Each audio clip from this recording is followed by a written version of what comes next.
This is WRFM on 98.2. A little something for the weekend. Joining me on the show today to talk about the Roswell UFO Incident is the UFO researcher, former editor of UFO Matrix magazine and author Philip Mantle. So thanks so much for joining me today, Philip.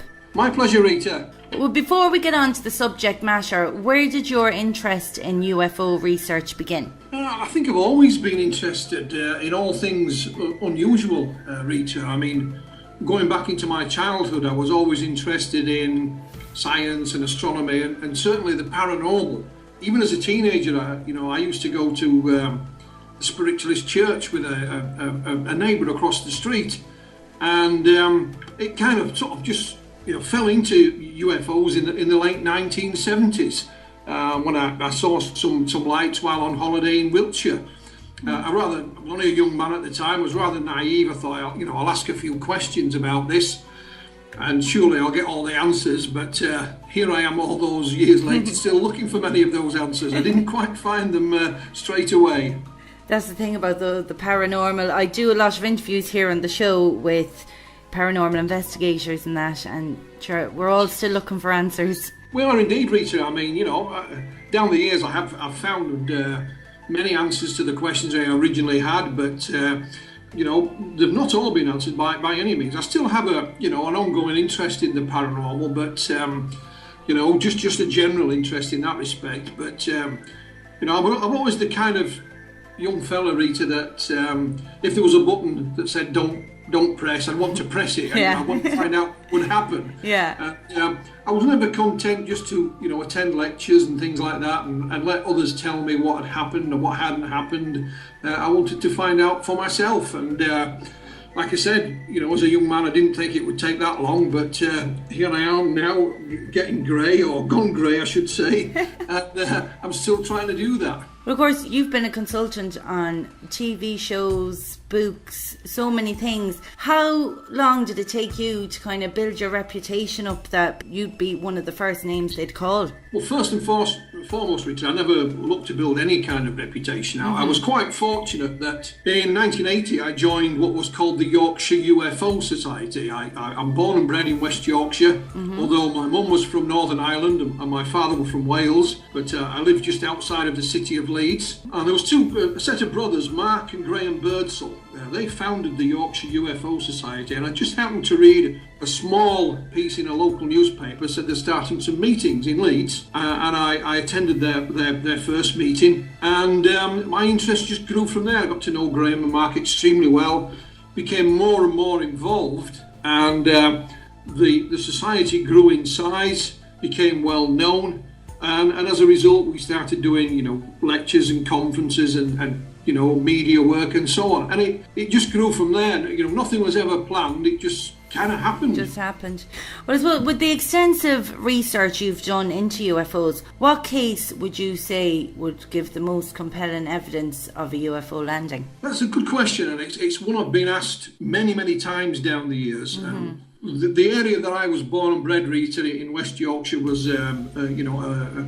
largely a coal mining region. And just a few miles from where I lived in the early 1980s, there's the town of Normanton. I had a call from a lady, and she said, "You won't believe this, you won't believe this. Well, give me a chance. You won't believe this, you won't believe this." So she told me about herself and a number of her children.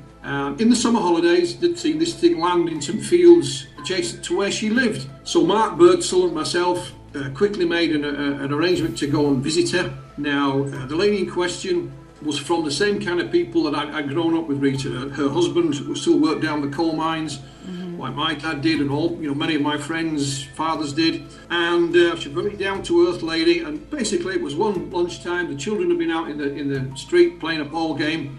She was washing the dishes after lunch. The ball went up into the air. Now, they live in a cul-de-sac, and at the end of the cul-de-sac is some fields and some electricity pylons. The ball went up in the air. The children said they saw this thing come out of the sky, stop in midair, and just drop to the ground in the fields adjacent to the house.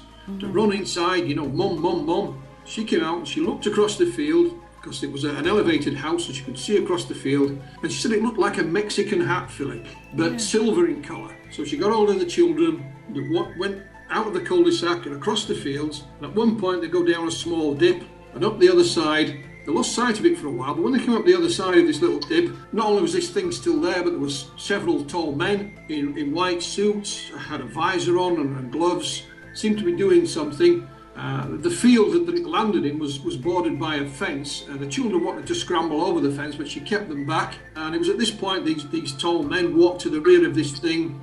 It rose vertically, stopped, and shot off into the clear blue sky, without making a noise. It's a very heavily populated area. It's bordered by two of the busiest motorways in our region, the M62 and the M1. There was no rational explanation for it, Rita. She never called it a flying saucer or a spaceship or aliens. She wouldn't let us publicise her name or take photographs of her. And when we went to meet her, she still had her curlers in, Yeah, it's not one of those cases that sort of hit the headlines, and but it's one that always stayed with me, Rita. Not so much for what the people saw, but the people themselves. I mean, we even interviewed one of the children's friends. He didn't see it, but he came round to play with them after lunch, and he remembers them being all excited and talking about it and all this kind of thing. And it really stuck with me down the years. It's a case I often refer to when people ask me that very same question. And then, of course, Roswell is a name that's synonymous with UFOs. Could you tell us where the story of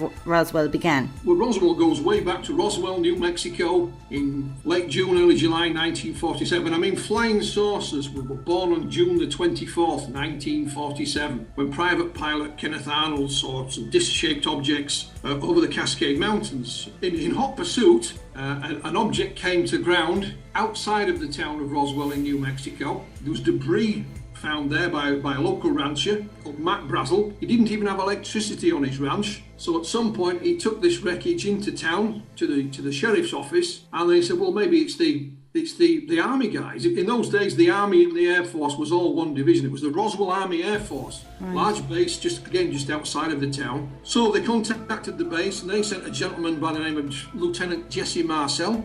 He went with another colleague. They went to the ranch and picked up some of this wreckage, and the air base itself sent out an official press release saying they'd found wreckage of a flying disc, and it was being sent to higher headquarters for further analysis. The very next day, they changed their mind and said, oops, it wasn't a disc after all, it was only a weather balloon. And the story, was a 5-minute wonder in that respect, Rita. It hit the headlines. It even had a small column in the Times in London. And so there the story died until, again, the late 1970s, when the very same lieutenant who became Major Marcel spoke to UFO researcher Stanton Friedman in America and told him about this. And then, hey presto, the story came to life. And it's still going, even though it's, 70 years almost since the event. Still more information is being dug up about Roswell. The Air Force, the United States Air Force, has changed the story of the official story several times. They said, well, it wasn't really a weather balloon, it was a top secret balloon. Well, a balloon's a balloon. Yeah. And they said, the aliens that were allegedly found, they weren't aliens, they were crash test dummies used for parachute testing. Forgot to mention that they didn't use those dummies until the 1950s. And of course, Roswell happened in 1947. But since then, many civilians and many military men have gone on the record and said, no, we don't know what this was. It was something that we hadn't seen before. I mean, even Major Marcel, his son, was only 11 years old at the time, and he sadly passed away last year. But he was shown some of this wreckage by his father, and he said, I've never seen the likes of it before, and I've never seen the likes of it since. And I had the opportunity to meet Marcel Jr. And spend some time with him. And he was a doctor himself, he was a medical doctor, and he said, I don't know what it was, Philip, and he firmly believed it was not of this earth. And the argument still rages, Rita, about Roswell. I've had the opportunity to go there. I was there in 2007. They have a large festival there every year. I was very fortunate enough to lecture at the UFO museum there. And even though it's 70 years ago, there are still people who are involved in it, still alive today, both military and civilian, and many researchers are still chasing leads as we speak, and I'm sure more will come out in the years to come. And then, of course, the debris was an unusual material as well, wasn't it? Well, yeah, I mean, Major Marcel said even though it was wreckage, there were large pieces that they got that they couldn't cut, they were hit with a sledgehammer and couldn't bend it. Then there was other material that was as light as tinfoil, and you could squash it up into a ball, and when you let go of it, it would just flex back into its original shape without a mark or a crease. And Marcel Jr., when he was shown some of this material by his father, he picked up a piece of material that he called an I-beam. It looked like if you held the edge on it, looked like capital I. Mm-hmm. And it had markings on it that were similar to hieroglyphics. And his father said, "Son, you may be the first person on earth to see, writing from another world." And again, Marcel Jr. said, "I've never seen anything like it, before that or since then." And, again, the arguments rage about what this material was, what it could have been, what it wasn't. You have to remember, the chap who was handling this material, Major Marcel, he'd recently done his training on balloons. They used to release weather balloons from the Roswell Army Air Force every day. Yeah. So he knew what a balloon looked like. And he knew this wasn't one of them. Not at all, not at all. And there was even a small reward for any balloons that were found by Joe Public, and they could hand them in. And when it was left in the desert, the material that the balloon was made of, eventually the sun got to it, it would go all brown and horrible. This wreckage certainly wasn't that, And I've been on the site, I've been to the actual site where this incident took place, and even today, Rita, it's not an easy place to get to. Roswell prides itself on being 200 miles from nowhere, and it is, even now, even though, you can drive there by car. Yeah. But going back to 1947 was even more remote, and of course the Brazil Ranch, where this incident happened, didn't have a telephone, didn't have electricity, and I've been there, and it's still an out-of-the-way place, even by today's standards. Another key character in the story was mortician Glenn Dennis. He claimed there were alien autopsies carried out. Well, Glenn Dennis, he used to service both the public and the military as a mortician, and he claimed that, at the time of this incident, he was telephoned by the base asking for airtight caskets, small caskets, children's size. And at the time, Glenn Dennis, was what we would call, he was courting a young lady from the hospital, a nurse from the military hospital. And he went there, he saw her, and she was in quite some distress. And the story goes that she said that when the bodies were brought in from this wreckage, this crash, they were not of this earth. And she drew a picture on a napkin of what they looked like. And Dennis was spotted by, base security, and he was ushered, out of the way. And he stuck to that story, right until his death. The nurse was never located, which is not unusual. And it's just one aspect of the story. It's just one piece of the puzzle, Rita. And for respected professionals to come forward and say this, they must be so sure of it, because they're kind of risking their reputation coming out saying stuff like this. Absolutely. I mean, I asked Marcel Jr. and I said, okay, let's assume your father, who was sent there as a military man, he was the base intelligence officer, and he brought this wreckage back, and he firmly believed it was not of this world. Let's say he made a mistake. Mm-hmm. Let's say it really was just a balloon. Was he demoted? Was he penalised in any way? Was he sent to an air base in Alaska? Yeah. No, he wasn't. He wasn't reprimanded in any way. In fact, later on in his career, he actually was promoted. And so, I think that speaks volumes. That according to the official version, Marcel and Co made a huge mistake, caused huge embarrassment to them, but none of them were sanctioned for it. And that doesn't sound like the 1947 US military to me. In fact, he was promoted. In 1995, a film was released claiming to show an alien autopsy at Roswell. Now, for want of a better word, you're known to have cracked that case. What were your findings? Well, yes, I mean, a London businessman by the name of Ray Santilli came forward, said he bought this film from an unnamed former military cameraman. Story was that these were the dead bodies of the aliens recovered at Roswell in 1947, and they show the autopsy. There are two films, there's some wreckage. Only one of the films and the wreckage has been released into the public domain. I've seen it all. So what I decided to do, I was the first person from the UFO community that Santilli contacted, was to try and assist him and get this material out into the public domain, Rita, so we could have a better look at it, really. Yeah. that happened. It was a worldwide sensation. Santilli stuck to the basics of the story, but he started to change it down the years. Cutting a long story short, because it is, I wrote a book called The Roswell Alien Autopsy, and all my findings are in there. It turned out to be a complete fake. There was a gentleman by the name of Spiros Malaris, who was an associate of Santilli's. He was a filmmaker. He had a good friend by the name of John Humphreys, who was a sculptor. And Santilli came up with the idea, and Spiros and others took the idea forward and made the film. Their idea was, we'll release it, and then a few months down the line, we'll admit to it. And it was a bit of a joke. But Santilli saw the pound signs and made a lot of money from it. And, Spiros and others moved on. They weren't bothered. They didn't take much notice of it. And it was just one big money-making hoax. It was made into a Warner Brothers movie called Alien Autopsy, starring Anton Deck from TV here in Britain. Yeah. And, but it is a fake. It took me a long time to get to the bottom of it, even though we had many suspicions. We couldn't prove anything for a long, long time, Rita. It's all right making accusations and things like this, but I had to prove it. And it took me a long time, but I finally got there. And then the people of Roswell themselves, a lot of them said that they were being intimidated by the military to keep quiet about what they'd seen and that. What would be some of the stories? Yeah, there was a lady by the name of Frankie Rowe. Her father was, we call a fireman in Roswell, and apparently the fire department was called out as well.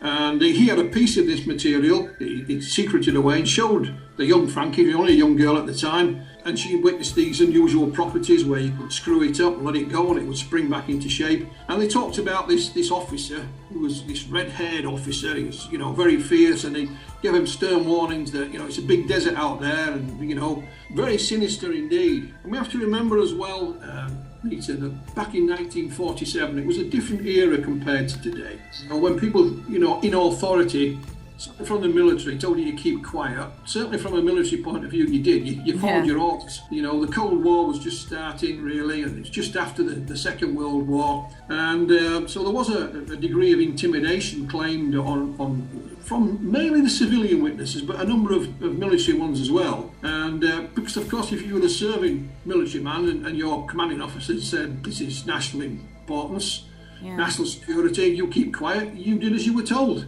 It's what they've been trained to do. And like I said, Marcel himself didn't speak out until I think it was 1978, 79. It was a long time. A long time, and it was only by chance that he happened across Stanton Friedman. Otherwise, he may never have come forward in the first place. Have there been many stories from, say, the UK and Ireland of claims of alien abduction? Absolutely, Rita, absolutely. We all know the sort of basics of an alien abduction story. And again, my first book was called Without Consent, published way back in 1994 now. And it concentrated purely on such incidents here in the UK. And lots of people from all walks of life have come forward, some on the record, in the public domain. Some don't want their particulars, their name mentioned and that kind of thing for a wide variety of reasons. And I've claimed that these experiences, some have had a one-off, some have had a number of encounters down the years. That includes a police officer who was on duty at the time in his patrol car, a teacher, a painter and decorator. You name it, from all walks of life, from all social backgrounds. Most of these people, Rita, don't say, I've been abducted by aliens. They say I've had this most bizarre experience. They don't have a clue what's happened to them. They may have spoken to family and friends first. One lady I know very well, she went to her GP, her doctor, and who do you turn to? And then eventually, when all other areas have failed, they come to the UFO research community. Just recently, I had a lady who lives quite nearby who contacted me, and it's the first time she spoke to anybody in 30 years about her experience. Nobody. When the book Communion came out, a lot more people came out of the woodwork. And when Dr. John Mack became involved, a Harvard physicist, a psychiatrist, and Nick Pope from the MOD, and one or two others, it sort of changed the the mood somewhat. The stigma was reduced a little bit, Rita. And so, down the years, more people have gone on the record and still continue to do so. It's such a fascinating topic, I think. It is. I mean, even some of the professionals and what I've spoken to have shown an interest. And I've taken, sightings from military men here in the UK and overseas as well. And they're as baffled as the rest of us, Rita, I can assure you. Well, you have a new fiction novel out at the moment called Once Upon a Missing Time. Could you give us a little synopsis of the book? Yeah, I mean, although it's fiction, it is based on factual close encounter events here in Britain. I told you my first book was written back in 1994. For that book, I travelled up and down the country interviewing abductees. So what I did sometime later, I used bits and pieces of various accounts and I put them in a work of fiction. All the people's names have been changed and the locations, but they're all real people in this. Mm-hmm. Even the UFO researchers are based on real people. And it involves the Morrison family, man and wife, living in a sort of semi-rural settlement here in Yorkshire, their teenage daughter, when they have their encounter. And again, what I've highlighted is not so much what happened to them, Rita, but it's how people treated them, how, some people accepted it, others didn't or couldn't. What was the reaction from their work colleagues of both professionals, one a teacher, one a social worker. So it largely concentrates on how they coped and how those around them dealt with the subject. And, missing time is synonymous with the subject, so I called it Once Upon a Missing Time. Yeah, I really like the title. It's good. Yeah, it's quite appropriate. And from there, I've worked with a chap called Nabil Shaban. Nabil's an actor, a disabled actor. And together we've produced a screenplay for a TV or movie drama, and we've shortened that and just called it Missing Time, and it is based on the book, and we're very pleased with both. And where is the book available for purchase at the moment? Just go to Amazon, simple as that, Rita. Fantastic. Now, you also are involved in Dead Good Publishing's new online UFO magazine called UFO Today. Could you tell us a bit about the magazine? Yes, indeed. I'm the editor of UFO Today, and it's a digital publication, so you don't get it in paper format. You sent it in PDF or Kindle or whatever other digital format you may require it in. And Dead Good Publishing do a number of magazines, and one of their biggest sellers is Haunted. It's a paranormal magazine. I wrote a column for them on UFOs. Yes, I do some bits for them as well myself in Haunted. It's a fantastic magazine. I love it. So they asked me if I would be interested in editing a UFO publication, and I said yes. And the first issue came out in December of last year. We're literally putting issue 2 together now. It's going to come out every 2 months or so. It's a massive publication. It really is. We can, because it's a digital publication, Rita, we don't have the constraints you would have with a print publication. We can put as many pages as we want on it. It doesn't cost us any more. Whereas if you send that to the printer, the more pages you put in, the more it costs you. So it's ram-packed. So UFO Today, it's out now. You can buy the first issue. It's online, and there's stuff from all around the world, Rita, old and new, a real mishmash of everything to do with UFOs. And like I say, we're literally putting issue 2 together as we speak. And of course, you have a Facebook page for that as well. If anybody wants to check it out, you can just go to UFO Today on Facebook. And absolutely. Listen, Philip, it's been fascinating talking to you, and I'll definitely have you back on the show again. We'll talk about another topic sometime. My pleasure, Rita. Fantastic. Thank you. Bye-bye now. This is WRFM on 98.2. A little something for the weekend.